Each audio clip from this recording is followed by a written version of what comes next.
This movie kind of makes the theories that Jim Carrey is faking his plastic surgery maybe reality.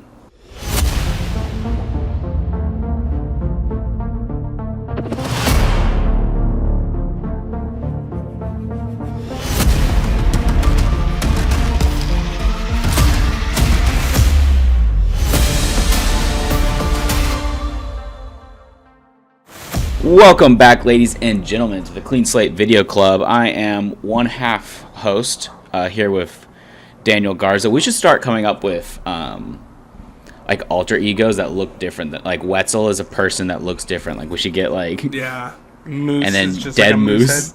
It's just a random Anyways, we're doing a sort of, I wouldn't call it a deep dive, but we're watching some Jim Carrey movies this month. This is our second one. Last week we did Eternal Sunshine of the Spotless Mind. If that was your first video from us, thank you for watching. And today we're going to be diving into Man on the Moon from 1999. This is a kind of strange biopic, I guess, is how I'd put it.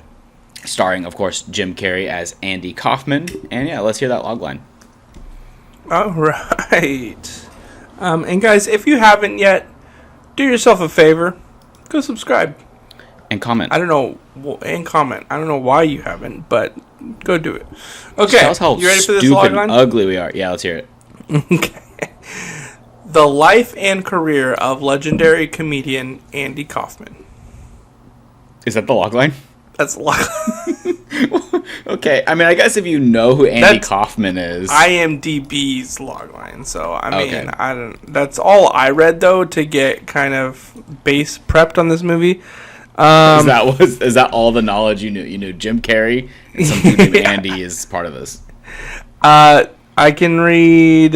Yeah, IMDb is really not up to date on this one, but here is Google's logline. Jim Carrey stars as the late Andy Kaufman, who was considered one of the most innovative, eccentric, and enigmatic. Sure. Okay. Let's go with that. Performers of his time. A master at manipulating audiences, Kaufman could generate belly laughs and stony silence, tears, or brawls. Wow. True. I started a brawl in my bedroom this morning while watching this. Okay. So we have, if you guys are new to the show, we do have like a little formula of how we break down these movies and what our thoughts are on them, and we kind of try to rank it along the way. And if it's something you're interested in watching, or if you just want to hear our thoughts on it, this is the place to be. And tell us if we're wrong about things, because, you know, movies are not they're not objective. They're not one of them. And we can debate about that later, but... Movies are subjective. Are they, though? Yes. That's the real question. Anyways, let's jump into it. Okay. So, first off, let's talk about acting performances here. Huge. I'll go ahead and start. So, yeah, performance-wise, I mean, this show is really Jim Carrey's. Like, he is fully dedicated to this Andy Kaufman character, and also the characters that Andy Kaufman himself is portraying, like someone like Tony Clifton, allegedly, and all these other kind of bits that Andy Kaufman was known for. So he really does, like, he's dedicated to this, and you can tell, like, he's still Jim Carrey a few times, but every now and then you're like, what is going through this man's mind while he's performing? Which is good. So I think his acting's great. And then even like Danny DeVito is actually really good in this movie. Kind of an underrated, obviously like everyone's going to be overshadowed by Jim Carrey's performance. But like Danny DeVito does a great job. Paul Giamatti, I think, is... Yeah, she does great. Paul Giamatti, I think, is actually really funny in this movie, and sometimes I really don't like him. So, I think he handled that role really well, and I don't know if I've seen him quite in this sort of role before. So I think overall the performances are fantastic. It kind of has like this chaotic flair to it, and Jim Carrey is obviously very committed. And I know there's a whole documentary about how he was kind of doing some method acting and was kind of an a-hole during the production, but you know, can't argue with the results on this one. Yeah. I'm going to just go out on a limb and say I am so sick and tired of Paul Giamatti. He is just so obnoxious. It's mainly his voice. Okay, not his eyeball? But no, and then his acting is the same in every single movie he's in. And he's in like every single biopic. I will agree with you, he was funny in this, but he is in every single biopic, and I have Paul Giamatti fatigue. So, anyway. Okay. I feel like we've seen a lot of him on the pod lately, too, for some reason. Yeah. One of the reasons why I won't watch The Holdovers is because it's of him. Okay, The Holdovers, side note, I watched it last year for New Year's. I guess this year. It's a good winter movie. Greatest things I've ever seen. Did you watch it? You didn't watch it? No, I won't watch it. We're gonna watch it this year. We're gonna watch it.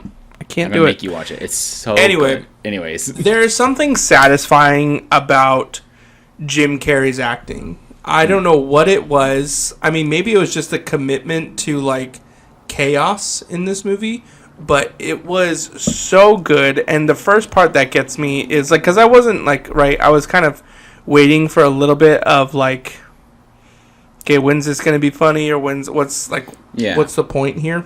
Because it is just literally a biopic. And you're like, oh, that's the point. But when he first does his whole little like singing thing, the Mighty Mouse. Yes, I was dying. I was like, no way. And so there was something about it that was just really like funny, and I don't know if I buy into the whole like it wasn't Jim. Like I've read so many reviews on this where people are like, no, it was Andy Kaufman possessed him. Yeah, exactly. I don't know. I think it was. I heard The Grinch like 70% of the time when I was watching, because he does that same voice. Like, yeah, I think Jim Carrey's just. I think they're just similar people in real life. I think is what it is. Yeah, I don't know, but that is not to say that he wasn't great. This was probably, honestly, one of my most favorite things of acting that I've ever seen him in. It's just full range. High you praise. Get tons of different, like, I mean, besides Seven. I'm just anyway. Is he in Seven? What are you talking about? No, number 42. I'm sorry. Pitt. Oh, I was like, that's Brad Pitt. What are you on about? Anyway, so acting performances, I'm going to give 4 out of 5. I thought Courtney Love was good. I thought Jim Carrey was really, really good. I hate Paul Giamatti, so that just kind of I'm going to give it a 4 out of 5 as well. I mean, I think everyone does a great job, and, you know, there's been a couple SNL biopics now. Mm-hmm. And skeptical about the casting on some of those that I've seen. I've seen a few of them now. I feel like I've just been living in this world of SNL people for some reason. and now there's already another one coming out, which is absurd to me. But I don't know. I think as far as SNL movies, well casted and well acted. But I do have a question for you. What is your familiarity with Andy Kaufman? Are you like are you familiar with him much? The name alone, or? I think I studied a little bit of him when I was in my master's program, because I recognize Kaufman and like the spelling of it. There's another Kaufman that you might be thinking of too, though. I don't think so, because I was thinking of comedy. Okay, maybe then. Anyway, I don't know much. I didn't know much, and I didn't remember much from my class, though. So I know that I've been familiar with the name. Okay, yeah. I mean, the movie really is like a great primer for him. So if you find his brand of comedy entertaining, definitely recommend checking him out. But I do think it might be helpful if you guys know a little bit about his comedy, or at least his history with. For me, I knew more about his SNL stuff, so some of that is helpful. But anyways, what's our next category here? All right, so now we're going to go into the story and writing of it all. For me, it felt like this movie didn't really have like a. I mean, I guess it did have the classic rise, fame, fall. And abrupt fall. Yeah, very abrupt fall. So it wasn't anything like different or rewriting, Yeah. It wasn't a unique take on biopics by any means. Right. But, however, the different things that he was into, I think because it was so chaotic, it was so captivating. And I think because of the different characters that he's in, like he has himself, he has Andy Kaufman, and then he has Tony Clifton. Whatever. Yeah, Tony Clifton. Like, those were all really funny. They carried the film all together. It wasn't really until the movie in the story kind of took shape. Wasn't until like he almost started like falling in love with Courtney Love's character. Yeah, that final act almost is kind of where it bridged it all together. We have story in the last maybe like half hour of the movie. Well, yeah, because you start to see the fall of everything. Like you don't realize how great he was having it and how much control he had until everything starts going away. Yeah. No, I agree. I think it is obviously it's a by the book story. Like they're not taking any creative swings. To be fair, this kind of formula in 1999, it wasn't too stale just yet. But by now, like in 2026, this would have been, just another, like the Michael Jackson movie just came out. Everyone's going to forget about that in like a day. Because they're just doing the same thing over and over. But I do think like the fact that his life is so weird kind of at least makes it a unique watching. Because it does for a little bit until the Courtney Love kind of angle there. I feel like the whole plot is just jumping from bit to bit to bit, which is fun, but we're really just watching Jim Carrey recreate someone else's shtick. Which, again, it is entertaining, but not necessarily anything. Like, if you were familiar with his work and had seen his shows and stuff like that before, then I feel like you wouldn't learn too much there. But, it's still put together in a fun way, and it feels chaotic, and it's entertaining. So I would say, for me, the story's kind of more of like a 3. It's a very basic story. I think the end is really interesting, the way they handle the ending of the film, the romance, and even, like, you get bits and bobs of Andy's, like, personal struggle a little bit. I kind of wish we got a little bit more. I just don't know how much of that was even known to everyone, because he's kind of secretive and just obtuse. So, yeah, I'm going to give it a 3, but I think that's the only way you could do this story anyways. Right, and I think, too, the only thing that really kept me on board for as long as it did, because I was very engaged with this movie, like, throughout its entirety. Like, there was a couple of times where I would, like, check out, into other movies, but with this one, I was, like, eyes glued to the screen. What is this guy doing next? Why is he wrestling women? And I think the only... exactly. And I think the only thing that, like, was so funny to me is that he did the wrestling thing. He wrestled the actual, like, a real wrestler. He gets, hurt. Such a funny He goes on David Letterman, and then all of a sudden you find out that it was all fake. Like, all of it was... So, in real life, I know this isn't a real versus real. That's our other show that we do. But in real life, it was like 2 decades or like a decade or something before that became public knowledge that was all fake. That's so Nobody funny. knew that, which I'm like, I love that his life is just a bit. Like, I don't recommend anyone do that. But I kind of wish I had the guts to do something this crazy. Like, it's so fun. Yeah, so I think that was just, like, what was funny is because a lot of the reviews I read from other people, they're like, I hate it because you don't know if it's a bit or if it's real. How can we learn about the character? And I was like, I think that's what makes it funny. Or I think that's what makes it good is because you don't really... It's kind of like he has this superficial wall and you really can't get into it. But you see kind of how he operates behind the wall while seeing... So it was just, I don't know. It was very intriguing to me. So I'm going to give story and writing a 3.5 out of 5. Okay. Mainly because I think they did too many bits... Maybe. But we could have got a tiny bit more story mixed in with it somehow. Yeah, but I was still pretty entertained the entire time. And not a lot of movies, like, I think do that well. Yeah, it grips you. It really is entertaining. Even if you don't think it's funny, I feel like it's engaging, so. Yeah, I actually have a theory about that the movie's not actually funny. It's not. I don't think it's supposed to be. But I, like, died laughing the entire time. The movie's not funny. But they, like, trick you into, like, the theory is that they, like, trick... You know how, like, if you watch sitcom shows and they add in the laugh track, you realize if you watch it without the laugh track, it's not that funny?